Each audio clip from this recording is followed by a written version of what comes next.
신약인 10장 1절부터 7절에 있습니다.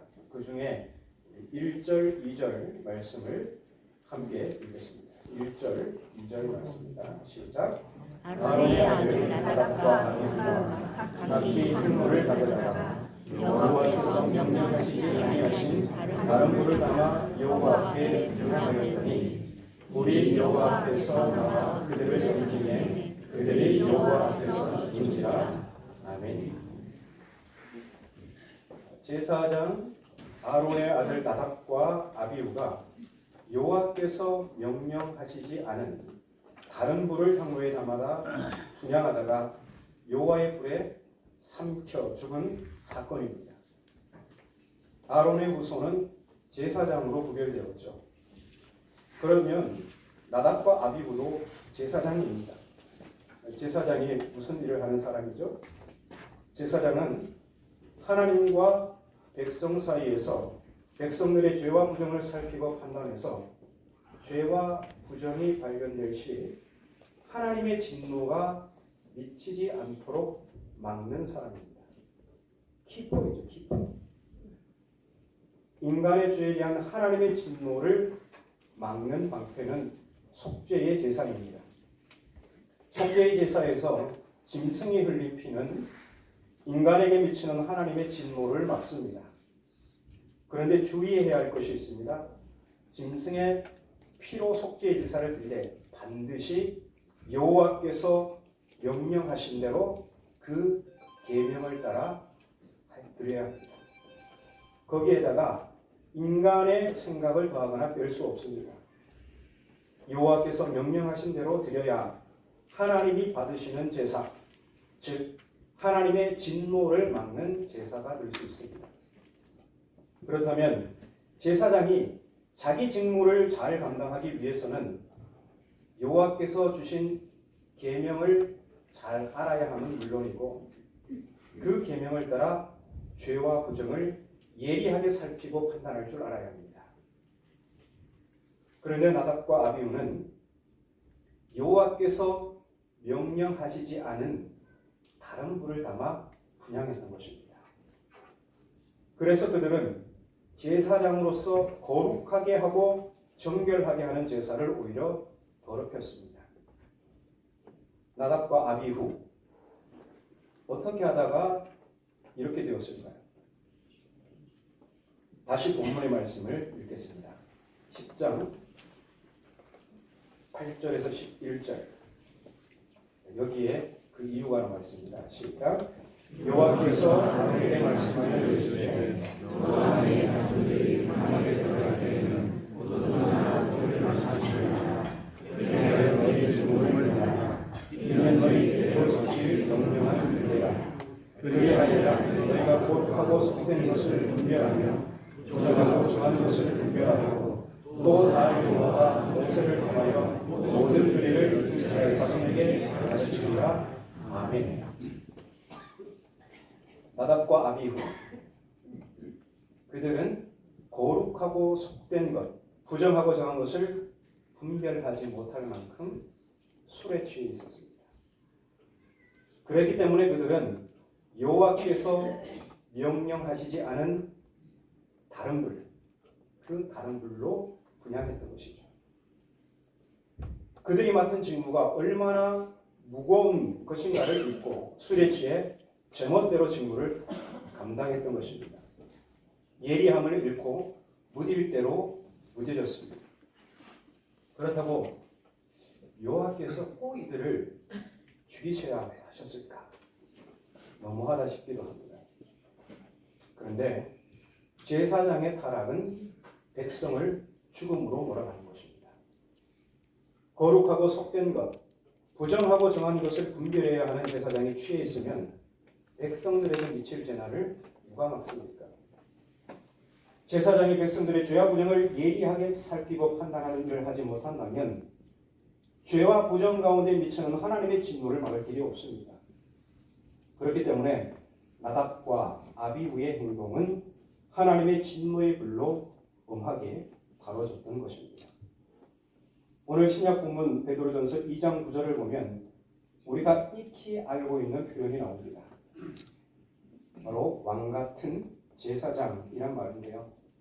우리는 이 표현을 근거로 종교개혁자 루터가 천명한 만인 제사장서를 이해합니다. 만인 제사장이란 로마 가톨릭 사제들만 제사장이 아니라 모든 일반 성도들도 제사장이다라는 말입니다. 개혁교회로 말하자면 목사만 성직자가 아니라 모든 성도들이 성직을 감당하는 성직자라는 말입니다. 16세기 로마 사제들은 자신들이 하나님과 인간 사이를 중재하는 제사장이기에 그들의 사제 선언이 있어야만이 죄 용서를 받을 수 있다고 선언했습니다. 그러나 만인 제사장인 모든 성도들은 사제의 중재가 없이도 목사의 중재가 없이도 예수 그리스도께서 완성하신 속죄의 사역을 힘입어 하나님께 나아갈 수 있습니다. 따라서 만인 제사장설의 핵심은 대제사장으로 오신 예수 그리스도 외에 하나님과의 관계에 있어서 중보자로서의 사제가 더 이상 필요하지 않다라는 것입니다. 그 이유는 예수께서 대제사장으로서 속죄를 위한 중보의 사역을 완성하셨기 때문입니다. 그러므로 예수 그리스도 안에서 거듭난 신자들 모두는 그분의 영원한 중보의 은총을 힘입어서 하나님 앞에 나갈 수 있습니다. 사실 여기까지가 만인 제사장에 대한 우리의 이해입니다.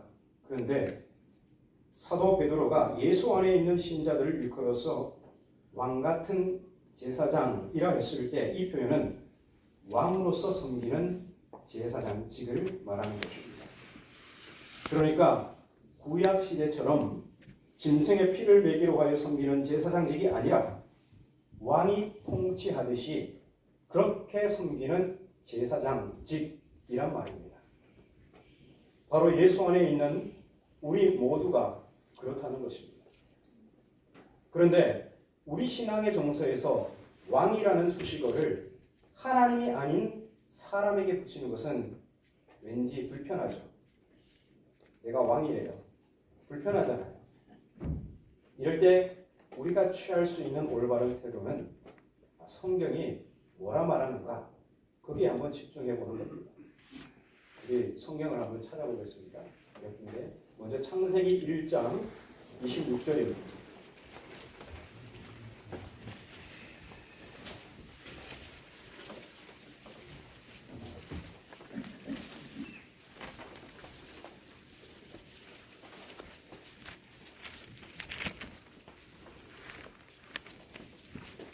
성경은 우리를 어떻게 읽고 있는가? 창세기 1장 26절 함께 읽겠습니다. 시작. 하나님이 이르시되 우리의 형상을 따라 우리의 모양대로 우리가 사람을 만들고 그들로 바다의 고기와 하늘의 새와 가축과 온 땅과 땅에 기는 모든 것을 다스리게 하자 하시고 아멘. 자, 이 말씀을 보면 하나님께서 우리 사람을 하나님의 형상으로 만드셨다고 합니다. 그리고는 우리 사람에게 하나님이 만드신 모든 생명들을 다스리게 하셨습니다. 그러니까 사람이 하나님의 형상으로 창조되었다는 것은 하나님처럼 다스리는 존재로 만드셨다는 것입니다. 따라서 사람이 하나님의 형상이라는 말은 하나님께서 왕으로 온 땅을 다스리시는데 그 다스림의 대행자로 인간을 창조하셨다는 것이죠. 그러니까 인간은 하나님 통치의 대행자다라는 말입니다. 이 고대 중동 지역에서 왕은 자기 영토의 구석마다 자기 형상과 모양의 조각상을 세워두었습니다. 그 이유는 여기까지가 내 영역이다. 여기까지 내가 통치한다. 일종의 영역 표시였습니다. 그래서 사람이 하나님의 형상과 모양으로 이 땅에 살아간다는 것은 사람이 있는 곳곳마다 그곳이 하나님의 영역이고 사람의 발길이 닿는 구석구석마다 그곳에 하나님의 통치를 드러내기 위해서입니다. 이처럼 사람은 하나님 통치의 대행자로 지음을 받았습니다. 하나님은 우리더러 하나님이 지으신 피조 세계를 다스리라 명령하셨습니다. 그렇기에 사람이야말로 왕입니다. 하나님을 넘어서는 왕이 아니라 하나님의 통치를 닮은 하나님 모방적인 왕입니다. 따라서 사도 베드로가 예수 안에 있는 신자를 가리켜 왕 같은 제사장이라 했을 때 그것은 이 세상 가운데 하나님의 통치를 드러내는 왕으로서의 제사장직을 말하는 것입니다. 그러면 우리가 왕 같은 제사장으로서 어떻게 이 땅 가운데 하나님의 통치를 드러낼 수 있을까요? 그것은 왕이신 하나님께서 이 세상을 어떻게 다스리셨는가? 그 하나님의 통치 방식을 따라가는 겁니다. 그러면 하나님께서는 이 땅을 어떻게 다스리실까요? 시편 97편을 찾아보겠습니다. 구약성경 시편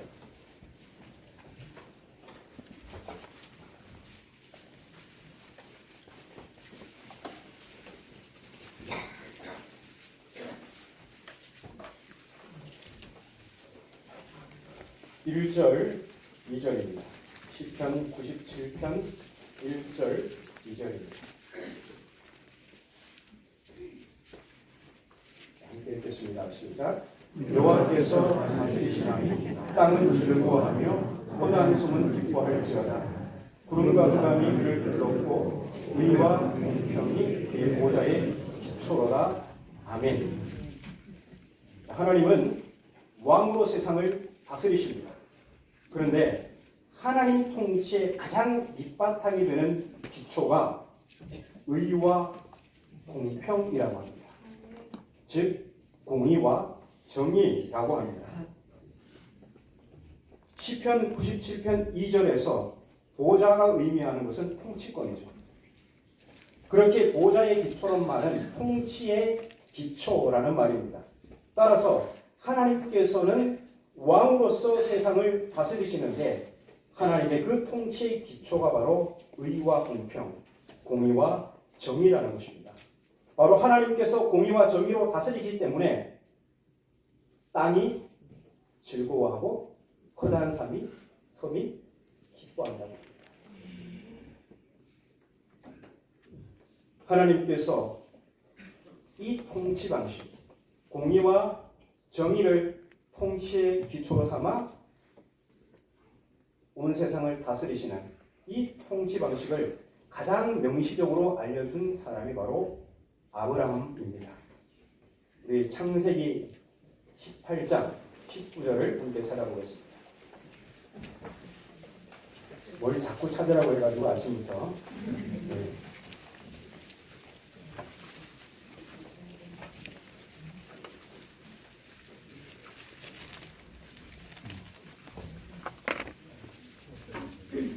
창세기 18장 19절입니다.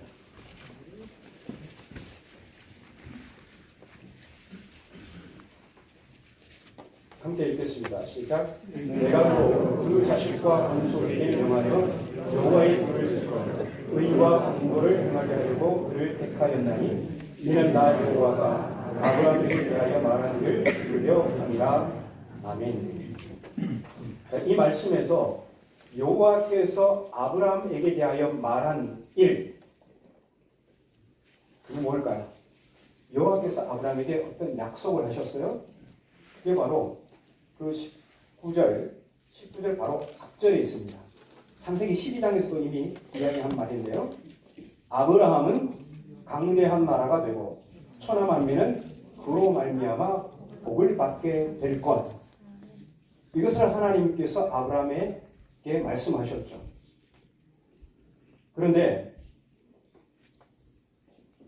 아브라함이 어떻게, 그의 후손이 어떻게 강대한 나라가 될 수 있고 그래서 천하 만민의 복이 될 수 있을까요? 그것은 여호와의 복, 즉 여호와께서 앞서가신 길을 따라갈 때입니다. 여호와께서 앞서가신 길이 무엇입니까? 의와 공도, 이것도 공의와 정의입니다. 다 같은 기본이 난 말이에요. 공의와 정의를 행하는 것입니다. 따라서 아브라함과 그의 후손이 강대한 나라가 되는 것, 천하 만민의 복이 되는 것, 여러분 성경에서 강대한 나라는 경제력과 국방력과 외교력에 기반한 나라가 아닙니다. 성경에서 말하는 강대한 나라 고위가돌은 공의와 정의를 통치의 기반으로 삼는 나라입니다. 그 나라가 강대한 나라가 되고 결국 천하만민의 복이 될 수 있는 것입니다. 따라서 아브라함과 그의 후손이 천하만민의 복이 되는 길은 왕이신 여호와께서 앞서가신 길을 따라 공의와 정의를 행하는 것입니다. 이 길을 가장 잘 따랐던 구약의 인물이 다윗이고 이 길을 성취하신 분이 다윗의 후손으로 오신 예수 그리스도이십니다. 그러면 하나님 통치의 기초인 공의와 정의가 무엇인지 좀 더 살펴보겠습니다. 우리말 성경에 공의 또는 의로 번역된 히브리 낱말이 째다카라고 합니다. 째다카. 듣고 잊어버리셔도 됩니다. 그런 게 있습니다. 이 째다카는 올바른 관계입니다. 올바른 관계. 하나님과 인간 사이의 올바른 관계. 그리고 사람 상호 간의 올바른 관계 모두에서 사용되는 것이죠. 그러니까 째다카는 하나님과 올바른 관계, 이웃과 올바른 관계입니다. 그러면 뭐가 올바른 관계일까요? 이 째다카가 쓰인 용례를 살펴보면 그것은 마음을 같이 하는 것입니다. 마음을 같이 하는 것. 그게 바로 째다카고 그게 바로 공의입니다. 그럼 마음이 서로 나뉘면 그 사람하고 올바른 관계가 될 수 있을까요? 아니죠. 마음을 같이 할 때, 같이 공감할 때 원만한 관계, 올바른 관계가 형성됩니다. 먼저 하나님의 마음에 공감하는 것, 그리고 사람 사이에 서로 마음에 공감하는 것, 이 둘 중에 하나님의 마음에 공감하는 것이 어떤 것인가 한번 생각해 보겠습니다. 창세기 15장에서 이 자식이 없어서 의기소침해 있는 아브라함에게 하나님께서 밤하늘에 무수한 별들을 보여주시며 내 자손이 이와 같으리라 하셨을 때 아브라함이 그와 그의 아내의 생물학적 부림의 한계에 머무르지 않고 하나님의 그 말씀에 마음을 같이 하더라라는 것이죠. 믿는 거예요. 하나님의 마음에 공감했어요. 그러니까 하나님께서 이를 그 아브라함의 그 공감력을 의롭다 여기셨습니다. 너 참 공의롭네 이렇게 말씀해 주신 거죠. 아브라함이 여호와를 믿으니 여호와께서 이를 그의 의로 여기시고 또 공감은 사람과의 관계에서도 볼 수 있습니다. 로마서 12장 15절 말씀처럼 즐거워하는 자와 함께 즐거워하고 우는 자와 함께 우는 것 이것 째다카입니다. 그리고 신약 성경의 황금률이라 불리는 예수님의 말씀 그러므로 무엇이든지 남이 나에게 이렇게 해주기를 바라는 대로 너희도 똑같이 그렇게 하라. 이게 째다카입니다.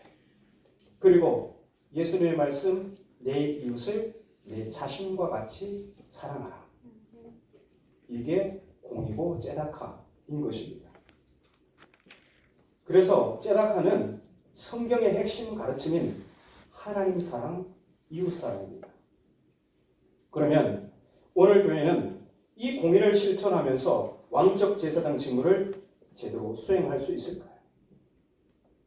저는 이 코로나 팬데믹을 생각하면 참 마음이 아픕니다. 코로나는 분명 재난임에 틀림이 없고 그로 인해 가족을 잃고 후유증에 시달리는 사람들에게는 큰 고통이죠. 제가 아는 목사님 아들도 그리고 권사님의 아들 의사인데도 이 코로나 팬데믹 기간에 감염되어서 사망했습니다. 여러 사람이 있습니다. 참 가슴 아픈 일이죠. 그런데 저는 이 재난의 시간이 교회가 공의로 왕적 제사장 직무를 제대로 수행했다면 실추된 명예와 하나님의 이름을 드높일 수 있는 정말 소중한 기회였다고 생각합니다. 재난의 시간에 교회가 가져야 될 태도는 세상의 고통에 마음을 같이 하는 것입니다. 교회가 존재하는 이 땅에 존재하는 목적이 그것이에요. 종교개혁자 깔뱅은 그의 목회지였던 제네바 도시가 감염병으로 고통당할 때 시의회의 방역 지침이 내려질 때까지 기다리지 않았습니다. 교회가 제네바시 공중 보건위생의 가장 선구적 위치에서 감염 확산 방지를 위해 자발적으로 예배 모임을 중지했고 감염병 환자를 돌보고 치료하는 일에 희생적으로 헌신했습니다. 깔배우 알았습니다. 참된 예배란 거룩한 의식을 넘어서서 거룩한 삶에 있다는 것을 말합니다. 그리고 교회가 고통당하는 세상을 끌어안고 기도하며 시민의 안전과 생명을 위해 헌신하는 것이야말로 천하 만민의 복이 되는 왕적 직무를 수행하는 것이라는 것을 말합니다. 그런데 코로나 팬데믹 상황에서 세상에 비춰진 한국교회의 모습은 세상의 아우성과 고통에 공감하지 못하는 독선적 태도였습니다. 이것은 마치 선민의식에 도취된 유대인의 모습이었죠. 천하 만민의 복으로 부름을 받은 아브라함과 그의 후손 이스라엘은 세상의 고통에 공감해야 했습니다. 하지만 그들은 스스로 우주의 중심이 되어서 이방인을 정죄하고 이방인을 멸시하는 배타적 민족주의자가 되었습니다. 교회의 정체성은 매주일 모임에서 거룩한 의식을 반복하는 데 있지 않습니다. 교회의 정체성은 거룩한 모임의 우리가 공의를 실천하냐 이 요구에 달려있는 것입니다. 만일 이 코로나 팬데믹 3년을 교회가 자기 정체성이 무엇인지 알고 공의로 왕적 제사장 직무를 제대로 수행했더라면 세상은 교회를 새롭게 바라보았을 것이고 그로 인해 세상에 하나님의 이름의 경의를 표했을 것이며 그 결과 우리 그리스도인들의 자긍심 또한 높아졌을 것입니다. 하지만 예배는 생명이다 외치며 호전적 태도로 고통당하는 세상과 대립한 결과 교회도 하나님의 이름도 우리의 자긍심도 더욱 땅에 떨어졌습니다.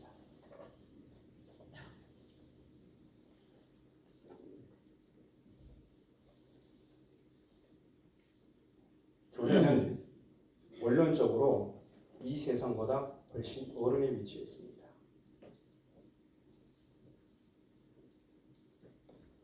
사도 바울은 예수 그리스도 안에서 새로운 삶으로 부르심을 받은 자들에게 다음과 같이 권면합니다. 너희는 이 세대를 본받지 말고 오직 마음을 새롭게 함으로 변화해가라. 하나님의 선하시고 기뻐하시고 온전하신 뜻이 무엇인지 분별하도록 하라. 거룩하고 속된 것이 무엇인지, 부정하고자 하는 것이 무엇인지, 하나님의 마음이 무엇인지 분별하라는 것입니다. 이어서 하나님의 통치의 기초가 되는 또 하나는 공평, 즉 정의입니다. 이 단어가 히브리어로 미슈파트입니다. 공의는 째닥하고 정의는 미슈파트입니다. 그런데 이 정의로 번역된 미슈파트는 본래 재판하다라는 동사 샤파트에서 변형된 형태입니다. 그러니까 이 미슈파트 곧 정의는 재판과 관련된 단어라는 것입니다. 즉 정의는 올바른 재판입니다. 공의는 올바른 관계, 정의는 올바른 재판입니다. 올바른 재판은 빈부귀천 지위와 남녀노소를 불문하고 법 앞에서 공평해야 합니다. 그가 어떤 지위에 있든 가해자는 법에 따라 처벌받고 피해자는 보상을 받아야 합니다.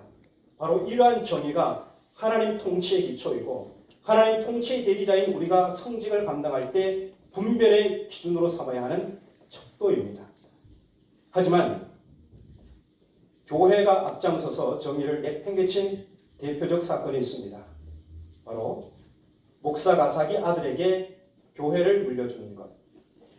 그것은 아무리 그럴싸한 명분을 내세우더라도 그것은 하나님의 이름에 목취를 하는 것이고 복음을 훼손하는 것이고 돈과 권력의 세습일 뿐입니다.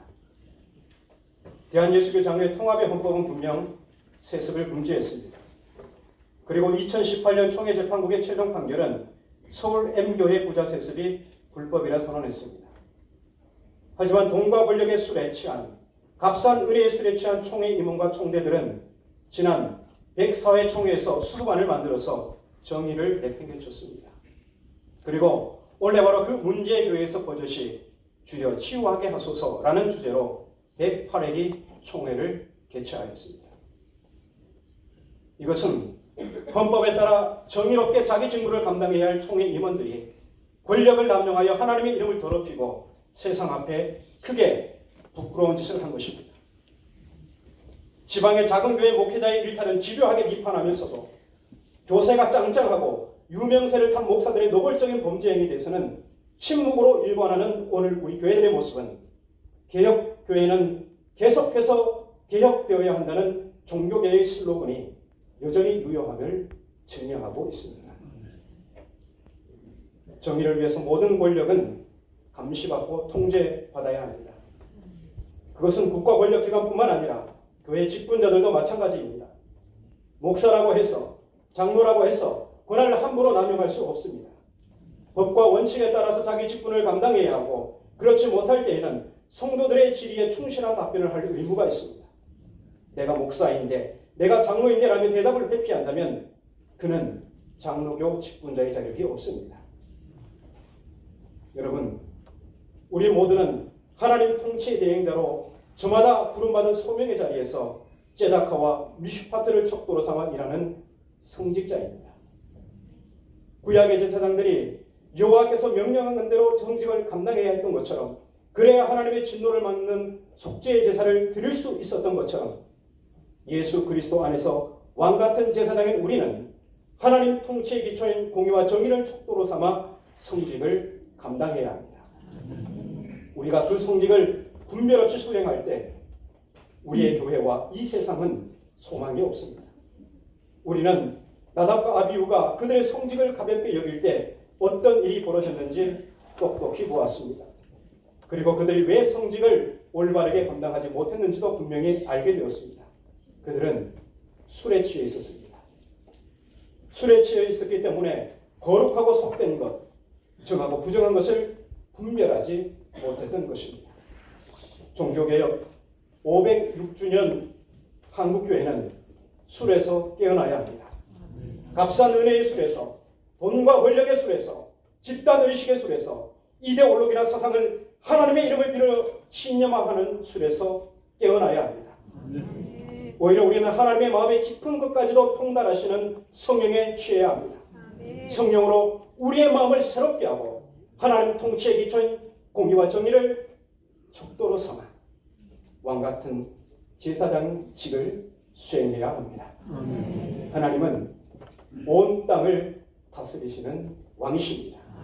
그런 하나님께서는 마치 우리가 없으면 이 세상을 통치하지 못하시는 것처럼 이 땅 곳곳에 하나님의 형상의 사람을 하나님 통치의 대행자로 세우셨습니다. 그 이유는 우리로 이 불의한 세상에 하나님의 진노가 미치지 않도록 세상의 희망, 천하만민의 복이 되라는 것입니다. 우리가 저마다 소명의 자리에서 왕같은 제사장으로 공의와 정의로 그 직무를 수행할 때 온 땅은 즐거워하며 허다한 삶은 기뻐하게 될 것입니다. 그리고 세상은 우리를 보며 이렇게 고백할 것입니다. 여기 하나님이 계시다. 여기 하나님이 통치하십니다. 기도하겠습니다. 하나님 아버지, 우리에게 왕같은